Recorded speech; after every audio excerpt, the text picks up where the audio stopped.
رسول الله سلام عليك يا رفيع الشان يا رفيع. بسم الله الرحمن الرحيم. الحمد لله رب العالمين والصلاة والسلام على سيد المرسلين وإمام المتقين سيدنا ومولانا محمد وعلى آله وصحبه أجمعين. Alhamdulillah, segala puji kembali dan selalu terhatur kehadirat Allah, dan sholawat serta salam senantiasa tercurah pada junjungan kita baginda Rasulullah beserta keluarga, sahabat hingga akhir masa. Alhamdulillah, kembali kita diperjumpakan di majelis ilmu yang besar harapan kita. Mudah-mudahan kegiatan majelis ilmu ini bujur-bujur membawa kita pada kemanfaatan, kebaikan-kebaikan di dunia dan terlebih di akhirat. Amin ya rabbal alamin. Melanjutkan kitab Khulasatu Akhlaq As-Salafis Shalih. Di perjumpaan terakhir kita masih menjelaskan seputar wa min akhlaqihim radhiyallahu ta'ala anhum kathratu adabihim ma'a man 'allamahum suratan aw ayatan minal Qur'an wa hum atfalun. Salafuna salih itu betul-betul beradab terhadap siapapun yang melajari babuhan sidin, baik sekadar satu surat Al-Quran atau sekadar satu ayat dari Al-Quran, sedangkan ketika itu mereka masih kanak-kanak atau kekanakan. Salafuna saleh walau sudah tua dan menjadi alim ulama besar, memiliki kedudukan misal di banyak hati umat Islam, banyak berisi murid, banyak berisi pesantren umpamanya, ketika berjumpa dengan guru ngaji bahari ketika halus, mereka bujur-bujur tetap beradab, menjaga adab, beapik, bahkan bagaikan orang nang kada alim sama sekali ketika berjumpa paguruan bahari nang melajari Al-Quran. Berkaitan dengan ini, wa min jumlati adabihim ma'ahu aidan, termasuk jar Imam Sya'rani, adabnya para salaf itu terhadap guru ngaji ketika halus, iftiqaduhu bil hadaya wal kiswati lahu wa li'iyalihi wa man yaludu bihi ikraman lahu. Mereka para salaf memperhatikan untuk memberi hadiah-hadiah serta pakaian gasan guru ngajinya dan juga gasan keluarga dari guru ngajinya dan gasan siapapun yang parak atau kerabat dari guru ngajinya, ikraman lahu, sebagai bentuk memuliakan guru ngaji tadi. Jadi tetap berlanjut para salaf itu memberi hadiah, baju dan semacamnya kepada paguruan bahari yang melajari mengaji. Bukan cuma paguruan, istri paguruan, anak paguruan, waman yaludhu bihi, dan siapapun yang ada keterikatan lawan paguruan diberi juga. Ikraman lahu, sebagai bentuk memuliakan paguruan. Nah, ini akhlaknya salafuna salih. Wa kadzalika min akhlaqihim adamul bukhli 'alal faqih alladzi yu'allimu atfalahum al-Qur'an. Nah nih nang hendak ulun jelaskan tapi kada sawat semalam. Termasuk berkaitan dengan ini pula salafuna salih itu adamul bukhli 'alal faqih alladzi yu'allimu atfalahum al-Qur'an.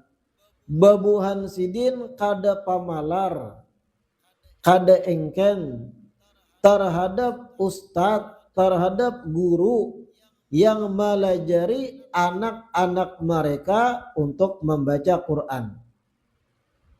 Berbeda sedikit lawan yang sebelumnya. Ini kita sebagai kuitan berisi anak halus.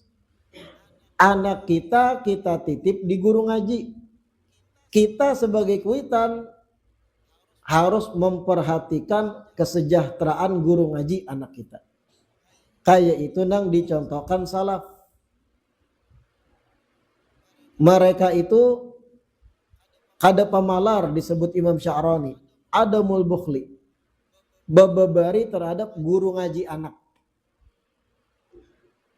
Zaman wahini semacam TPA atau kada secara resmi TPA, kaum dilanggar, kaum di masjid, kakanakan kita ba'da maghrib belajaran lawan sidin. Sebagai kuitan, kita harus memperhatikan guru ngaji anak kita. Jangan satayunya, memang sudah kewajiban inya melajari anakku. Ini pemikiran-pemikiran yang kada pas. Wala yastakthiruna alaihi syai'an yu'tunahu lahu minad dunya. Dan salafun salih itu disebut Imam Sya'rani kada menganggap banyak sesuatu yang mereka berikan pada guru ngaji anak-anak mereka dari perkara duniawi. Jadi ketika salaf itu memberi guru ngaji anak mereka, ibarat zaman ini diberi 500.000. Ketika mengeluarkan hadiah 500.000 gesan guru ngaji anak, babuhan sidin la yastakthiruna alaihi syai'an. Kada beranggapan 500 ini kebanyakan. Bahkan menganggap ini sacuil dibanding jasa guru ngaji tadi nang melajari anaknya sampai bisa membaca Quran. Nah ini cara berpikir yang harus diluruskan. Jangan menganggap hadiah kita memberi guru ngaji anak itu kebanyakan. Wah kebanyakan 500 nih memberi. Misal, ulun beri contoh 500. Kebanyakan memberi ini. Padahal 100 gin cukup. Ibarat dalam hati kita ada semacam pandiran semacam itu. Nang ini nih model nang kayak Allah Ta'ala tuh kada melihat lawan kita. Ikam jar Allah Ta'ala urusan malajari anak les piano hakun berjuta-juta. Misal nih, bubuhan yang di perkotaan yang sugih-sugih. Ikam urusan melajari anak les bahasa Inggris hakun berjuta-juta. Ikam urusan melajari anak karate hakun berjuta-juta. Ikam urusan melajari anak olahraga sepak bola basket ini pakai guru privat hakun berjuta-juta. Banyak untuk melajari membaca kalamku, firmanku 200.000 ikam anggap banyak. Kemana mandak muha? Nah ini nang dalam sudut pandang salaf itu memandang. Makanya di sini disebut qad hukiya an ibni Abi Zaid al-Qayrawani. Diceritakan dari Imam Ibn Abi Zaid al-Qayrawani, sahib ar-risalah rahimahullah ta'ala, annahu a'ta faqiha waladihi lima allamahu hizban minal Qur'an mi'ata dinar. Suatu hari dikisahkan seorang ulama yang bernama tadi Ibn Abi Zaid al-Qayrawani. Sidin ini memberi guru ngaji anak sidin setelah guru ngaji itu melajari anak sidin hizib Al-Quran. Anggap bisa akhirnya nang anak nih mengaji Quran jadi bagus bacaannya, jadi lancar. Mengerti nang anak makharijul huruf, mengerti standar-standar tajwid, bacaan bagus, panjang pendek, matnya. Karena bangga nang kuitan ini, dan kuitan ini ulama juga dibarilah guru ngaji anak tadi sebanyak apa? Mi'ata dinar, 100 dinar. 100 dinar itu kalau diumpamakan ka rupiah wah ini, zaman Nabi itu 1 dinar tuh kawa menukar kambing. 1 dinar tuh kawa menukar seekor kambing.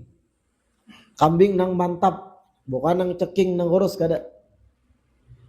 Jadi kalau 1 dinar zaman Nabi kawa menukar seekor kambing, berarti berapa nilainya kalau zaman wah ini?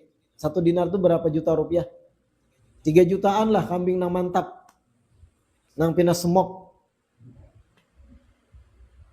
Ya tergantung kualitas, tergantung isi daging dan semacamnya. Anggap 3 juta 1 dinar.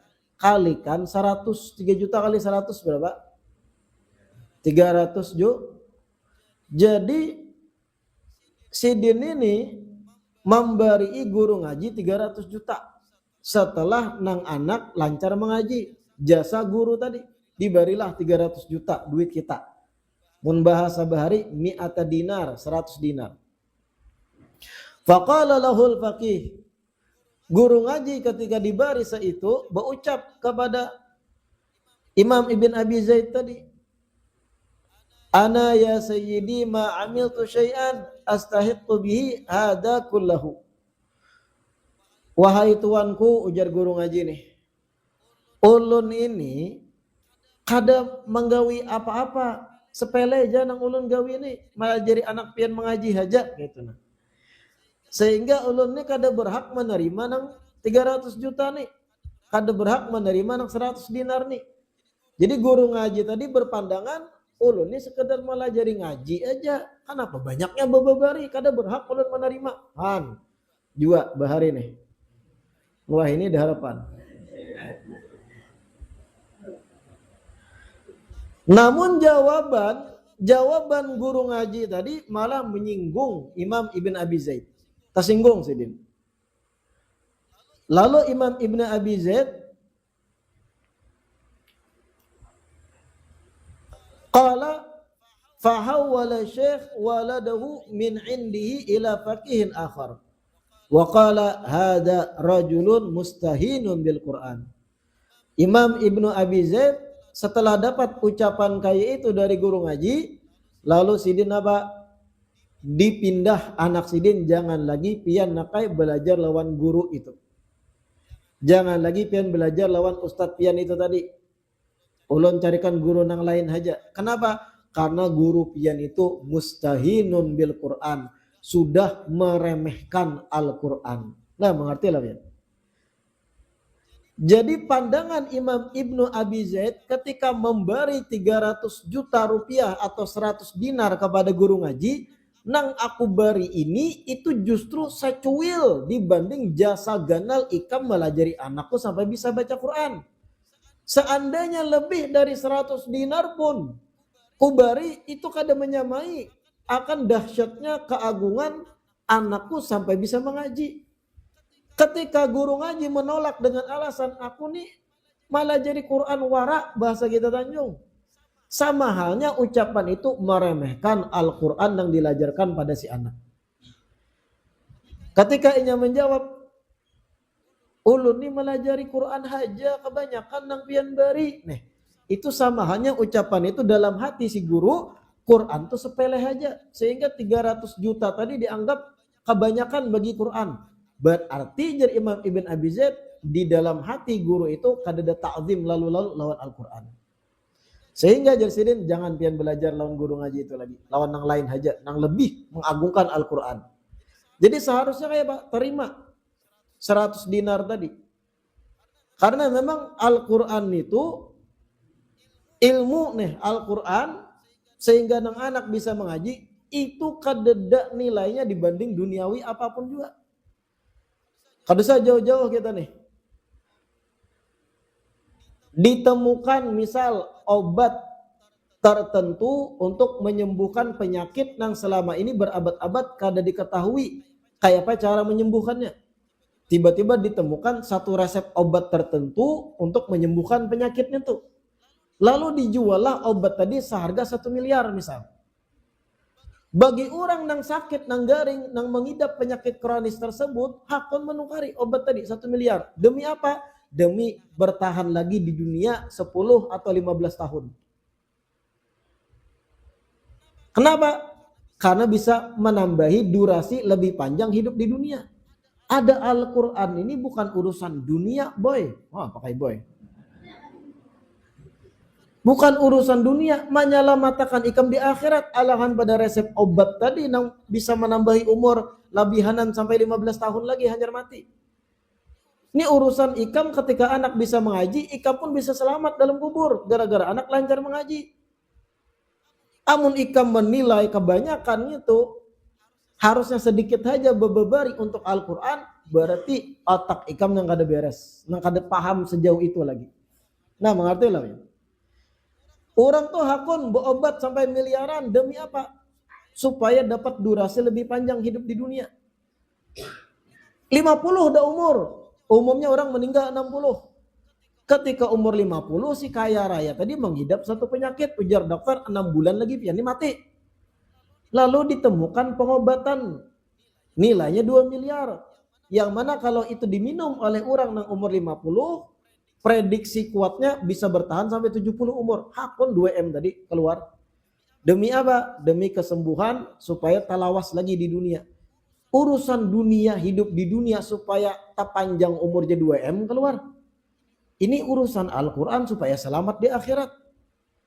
200.000, kebanyakan kaum ini banyak mana berpinta-pinta. Kaum disalahkan. Kaum tuh bisa anak bini, nang melajari anak kita. Kada supan kah di mata Allah Ta'ala kita nang urusan agama pemalar gitu.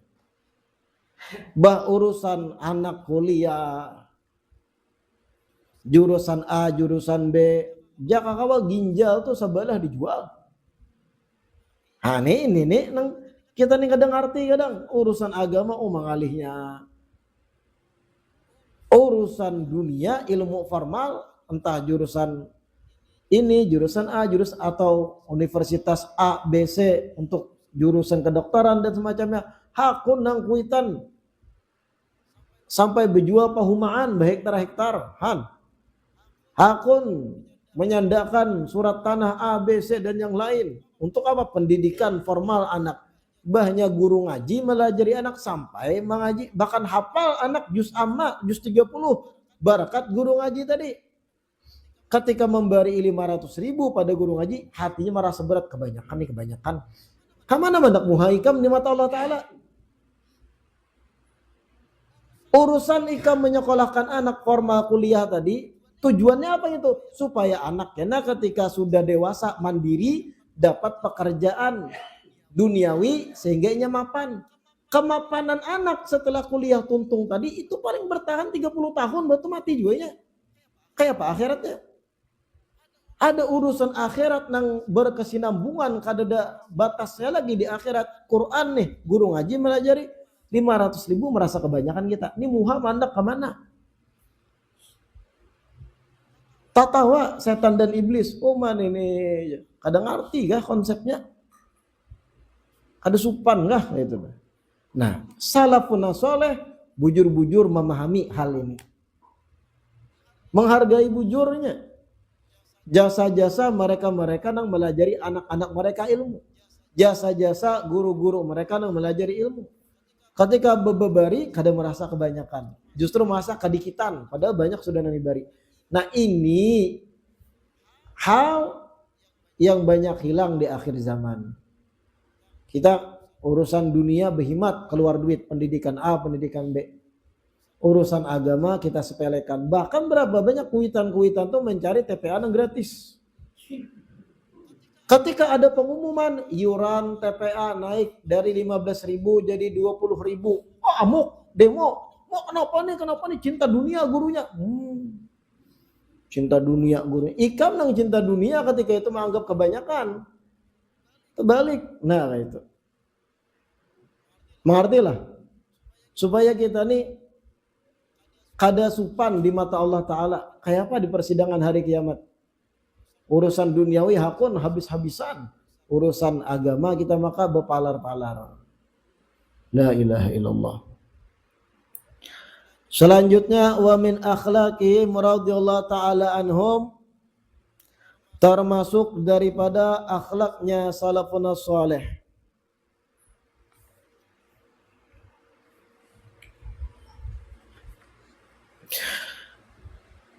adamu syuhudihim fi nufusihim anna lahum nawafila minal ibadat. Mereka tidak memandang kepada diri mereka, kada memandang kepada diri mereka bahwa mereka berisi amalan-amalan sunat dari ibadah-ibadah. Mereka memandang pada diri mereka kada berisi amalan-amalan sunat dari ibadah-ibadah. Kayak apa nih maksudnya? Dengarkan nih. Ini bukan berarti salaf itu kada menggawi sunat. Salaf itu paling rajinnya menggawi ibadah-ibadah sunat, dikatakan puasanya, sholatnya, qobliyah, ba'diyah, qiyamul lail, kemudian duhanya, isyraqnya yang kita baca semalam kayak apa kisah qiyamul lail para salaf. Mereka tuh giat urusan sunat, tapi ketika sebanyak itu menggawi ibadah sunat khususnya sholat, mereka tetap memandang pada diri, aku nih kadada nafilah, kadada gawian sunat yang aku gawi. Kenapa demikian? Karena mereka memandang ibadah-ibadah sunat yang digawi itu panambal, sebagai penambal wara gesan ibadah wajib nang ada lubang-lubangnya nang inya gawi, nang mereka gawi. Jadi di dalam pembahasan agama, sholat sunat contohnya, fungsi sholat sunat itu apa? Menambali kekurangan-kekurangan di sholat fardu nang kita gawi. Misal, ketika kita sembahyang rakaat pertama sambil muntung membaca Fatihah, hati dan benak dan otak memikir kasana kemari, imbah ni hendak singgah warung nasi goreng nang padas, nang spesial, lomboknya dipisah. Han sawat kayak itu kadang kita muntung baca Fatihah sembahyang. Nah itu jar ulun kekurangan dalam ibadah kita kadang, lubang-lubang, hal-hal yang kada sempurna dalam nang fardu. Ketika sujud bujur muntung subhana rabbiyal a'la wa bihamdi, subhana rabbiyal a'la wa bihamdi, tapi pikiran kesana kemari, malam ini Arsenal versus Paris Saint-Germain, wah, Liga Champion dipikirkan misal. Nah itu tuh lubang kekurangan. Lalu menggawi sholat sunat ba'diyah atau sholat sunat lainnya, fungsinya menambali lubang-lubang kekurangan fardu. Nah mereka salaf tiap menggawi fardu pasti setelah tuntung menganggap sembahyangku banyak berlubang, sembahyangku kada khusyuk lagi, sembahyangku banyak kekurangan di dalamnya, padahal khusyuk benar sudah dibanding kita nih. Lalu mereka pandanglah yang sunat-sunat itu penambal wara, sehingga mereka merasa kada berisi modal ibadah sunat di bawah mati, padahal mereka menggawi sunat. Karena mereka anggap apa? Sunat-sunat tadi sudah beralih fungsi menjadi penambah bagi nang fardu, sehingga mereka pandang aku nih bermodal nang fardu aja, karena nang sunat nang banyak itu penambah bagi nang fardu. Han kayak apa kita nang wah nang fardu aku nih sudah sunat apalagi, bah amun aku sawat kada masuk surga, dolim Allah Ta'ala. Muha. Nah itu orang nang kurang belajar kitab-kitab tasawuf, kurang belajar kitab-kitab kisah para salaf, angkuh dengan ibadah. Mesawat aku nih hari kiamat kada masuk surga juga liwar, kada adil Allah Ta'ala. Merasa qobliyah ba'diyah sudah duha qiyamul lail tiap malam 4 rakaat wara, wah sawat kada masuk surga juga aku nih terlalu benar Nah ini nih nang perbedaan nang jauh benar antara kita lawan salaf. Mereka salaf itu sunat khusyuk fardu apalagi kadang tetangis dalam ibadah nang fardu tatap merasa berlubang lalu digawi sunat sebagai penambal sehingga kadang merasa menggawi nang sunat lalu ada kita sudah nang fardu banyak pikiran kasana kemari ngalar ngidul nang sunat begitu juga ngalar ngidul pikiran sampai berkorak hidung sembahyang lalu berucap dalam hati sawat aku kada masuk surga zalim Allah Ta'ala. Itu biasanya orang-orang nang jar ulun kada mengkaji kitab-kitab salaf dalam bab tasawuf lalu tak akui angkuh ibadah pun angkuh. Semakin banyak ibadah semakin merasa ini bahaya. Mun kita membaca kayak ini nih, adamu syuhudihim fi nufusihim anna lahum nawafila minal ibadat. Salaf itu kadang memandang pada diri mereka bahwa mereka merasa berisi modal sebelum mati amalan-amalan sunat karena dianggap nang sunat tuh fungsinya sudah sebagai penambah nang fardu. Mengerti kita kada kawa aku nang betingkah nang para piragaharat nang sembahyang ku haja khusyuknya kada. Kadang sembahyang duhur bingung rakaat berapa nih 4 ke 3 han kita tuh nang tekuring tuh pelakunya tuh nang bingung kita nih rakaat berapa sudah nih merasa kemudian berisi ibadah sunat terlalu kita jauh benar lawan salaf. Wa min akhlaqihim radhiyallahu ta'ala anhum, selanjutnya termasuk akhlaknya salafun saleh ada mustishrafi nufusihim ila hadiyati ahadin ja'a minal Hijaz. Termasuk akhlaknya salafun saleh itu tidak adanya perasaan berharap-harap. Istisyraf. Kadada perasaan berharap-harap di dalam diri mereka kepada hadiah seseorang yang datang dari Hijaz. Apa Hijaz ini? Kisaran Makkah dan Madinah kayak itu. Salafun saleh itu kadada perasaan harap, kadada bahaharap bahasa kita Banjar terhadap hadiah siapapun yang datang dari Makkah atau Madinah. Begitupun ujar Imam Sya'rani nang datang dari negeri Syam. Ini kayak bergerang maksudnya. Ulun beri contoh, dengarkan penjelasannya. Makkah dan Madinah, begitupun negeri Syam, Syria dan yang lain, di zaman salaf itu merupakan kota yang maju. Di zaman salaf 300 tahun setelah Rasul wafat itu kan zaman salaf. Makkah dan Madinah itu kota nang mutatawir, maju, lengkap, cenderamata banyak, perdagangan jalan, karena menjadi pusat orang-orang Islam dunia beribadah di situ. Sama kayak wah ini kan gitu juga. Ibarat ada salaf bahari itu tinggal di Irak misal, atau salaf berasal dari Yaman, daerah kota-kota kecil. Ada yang tulak bahaji, ada yang tulak umrah nih, orang dari kota kecil bukannya. Setelah sekian lawas keluarga ni umrah atau kawan ni berangkat umrah atau berangkat haji, mereka yang di kampung itu kadada muncul sedikit pun perasaan harap-harap mudahan nyebulik membawakan unta-untaan misal. Kadada harapan dalam hati mudahan inya ingat lawan aku bawa ulih-ulih kain mengain. Mudahan inya kena pas bulik membawakan aku memainan Makkah. Mudahan inya bulik membawakan aku kopiah sana ini itu. Mereka para salaf itu kadada lalu di dalam hati mereka terlintas berharap untuk diberi hadiah oleh orang yang datang dari kota-kota yang maju.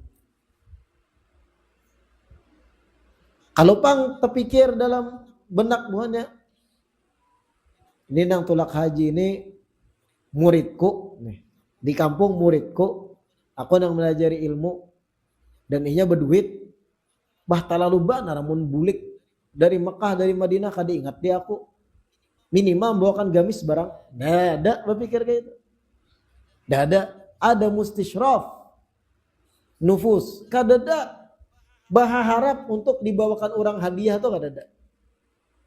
Dalam hati inilah apalagi diucapkan, apalagi menyindir. Misalnya kawan tulak ke Mekah, kan ada WhatsApp ini, disisindir WA. Aku nih kawan nikam kalau aku nih berkawan dari SD dah lawan nikam nih. Pokoknya ada kalimat-kalimat supaya kawan tuh ingat bawakan aku hadiah kena bahasanya. Minimal onta-onta nang berjalan nang bisa takbir lah. Allahu Akbar yang unta mainan tuh. Kadada lalu-lalu tak ucap di dalam hatinya kada terlintas. Agar apa dibawakan hadiah. Nah kayak itu salah. Ada mutamak bahasa lainnya. Kadada sifat tomak, tamak atau rakus terhadap hadiah orang lain. Nah ini berat kita. Berat. Karena dengaran manusia tuh kadang muncul perasaan terlalu benar nih. Saat kedingat tahun aku membawakan hadiah. Han. Atau guru-guru, tuan guru, ustadz melajari murid. Murid tulakan ibarat berangkat haji atau umrah. Mun bulik kena bawa oleh-oleh terlalu. Ya tuh kada berkah ilmunya. Kada ketujuh lalu lo dengar itu. Nang maancam murid kada berkah ilmu. Karena merasa inya melajari. Kada ketujuh lo gitu. Itu intimidasi ngarannya. Karena dibahas masalah kayak itu. Seorang guru itu lebih ketujuh melihat muridnya menggawi hal-hal keagamaan daripada muridnya menghabiskan waktu untuk berhadam lawannya. Itu karena kita bahas. Jangan sampai seorang guru itu berharap agar disembah murid. Nah, mengertilah disembah itu. Artinya agar murid itu tahu lawan inya. Bujur-bujur memperhatikan inya. Guru nang baik kada berharap itu, tapi murid yang baik mengerti kondisi gurunya. Si guru kada berharap, si murid mengerti. Itu nang afdol. Ini jangan guru nang berucap menyindir-nyindir, itu kada sip. Karena ada pembahasan khusus masalah itu. Wa min akhlaqihim radhiyallahu ta'ala anhum ada mustishrafi nufusihim ila hadiyati ahadin ja'a minal Hijaz. Selanjutnya wa min akhlaqihim radhiyallahu ta'ala anhum an yushaddidu fil azumati 'ala dhaifi fa innahu la ya'kulu ba'da dzalika illa rizqah. Termasuk dari akhlaknya salafun salih an yushaddidu fil azumati 'ala dhaifi. Mereka bersifat memaksa untuk mengundang tamu datang ke rumah. Mereka bersifat memaksa untuk datang tamu ke rumah memakan. Fa innahu la ya'kulu ba'da dzalika illa rizqah. Karena sesungguhnya si tamu itu ketika datang dijamu tidaklah memakan sesuatu kecuali memang itu rezekinya. Karena sesungguhnya si tamu itu tidaklah memakan sesuatu kecuali memang rezekinya. Kayak apa nih maksudnya? Dengarkan. Salafun salih itu bersikeras memaksa apabila tamu datang ke rumah. Artinya mun ada orang beilang jauh-jauh dari kota lain datang beilang kepada salaf nih. Makan diberi makan oleh salaf. Salaf itu ketika tamu diberi makan oleh bebuhan sidin, mereka akan mengucapi, salaf tadi mengucapi pada tamu. Amun pian ke kota ini lagi jangan kada singgah, makan dak wadah ulun. Amun pian kesini pulang, ke kota ini pulang, bejajalanan kah atau ada acara, jangan kada singgah, makan wadah ulun haja. Kenapa mereka kayak itu berucap? Supaya tamu tuh kada asaan. Mengertilah kada asaan. Supaya tamu itu kada merasa aku ini merepotkan. Kada merasa wah keluar duit sidin aku hilangi betul tukar makan ini itu. Lalu beimit si tamu ni makan. Ibarat disediakan ayam 4 buting. Dimakan separapat aja. Kasihan sidin, gasan anak sidin barang di rumah. Nah salaf tuh menghindari tamu tuh asa-asaan ketika bapak makan. Sehingga kayak apa? Diucapi dengan lantang. Wah pian tenang aja. Ini pian jangan ragu-ragu. Ulun kada direputakan. Bahasa kita nih ini. Ulun ini kada direputakan. Nang pian makan ini memang rezeki pian juga. Allah juga nang memberi rezeki. Dan memang takdirnya memang gasan sampai ke parut pian. Sehingga nang tamu tadi tuh kada asaan. Mau langsung lahap. Wah juhut berait piringnya ditaguk. Menghindari asa-asaannya tamu sehingga mereka bersikeras memaksa itu. Muha menunjukkan kelegoan, legowo menunjukkan kelegowoan, muntung pandiran menunjukkan itu juga. Wah pian jangan sungkan datang dia ke sini terus. Muha tuh ceria sambil ucap lain pian datang dia terus sini wah itu kan gak ada sesuai tuh. Bingung tamu ini, iya mau nyuruh kamu nyusir. Kadang itu, tapi muha dan pandiran sesuai. Datang, ya taruh pian sini. Ini rezeki pian dua. Hakikatnya Allah ini memberi ulun rezeki melalui ini dan itu sampai tertukar ayam. Memang gesan sampai ke parut pian juga. Wah. Sehingga tamu tuh merasa kada asaan datang. Wah, behimat ayam menutup ayam. Kecap pengambilakannya. Oh, kurang ajar juga tamu. Sampai minta bilangan kicap. Tapi salaf tuh kayak itu tuh. Supaya tamu tuh kada asaan. Nah, ini yang dimaksud an yushaddidu fil azumati ala dhaif. Mengertilah. Wa min akhlaqihim radhiyallahu taala anhum syiddatu wara'ihim fi amri ta'am wa syarab wallahu a'lam. Mudah-mudahan yang kita baca hari ini bermanfaat dan mudah-mudahan diistiqamahkan duduk belajar di majelis ilmu sehingga mengerti mana yang dicontohkan para salaf, mana yang bujur sesuai arahan salaf dan mana yang kada sesuai khususnya di zaman kita ini. Sedikit ulun umumkan bahwa malam Kamis akan datang majelis jelas tanpa diragukan libur. Karena sudah masuk Idul Adha. Jadi majelis malam Kamis akan datang libur dan dilanjutkan di malam Kamis berikutnya. Jadi dilanjutkan 2 minggu akan datang. Persiapkan fisik kita seberataan, jaga kesehatan. Yang ada riwayat darah tinggi jangan tapi manutui lawan daging, disesadangi menyucuk sate dan semacamnya. Mudahan sehat berataan dan selamat berataan. Amin ya rabbal alamin.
فاجعلنا ممن يسارع في رضاك ولا تولنا وليا سواك ولا تجعلنا ممن خالف أمرك وعصاك وحسبنا الله ونعم الوكيل ولا حول ولا قوة إلا بالله العلي العظيم وصلى الله على سيدنا محمد وعلى آله وصحبه وسلم والحمد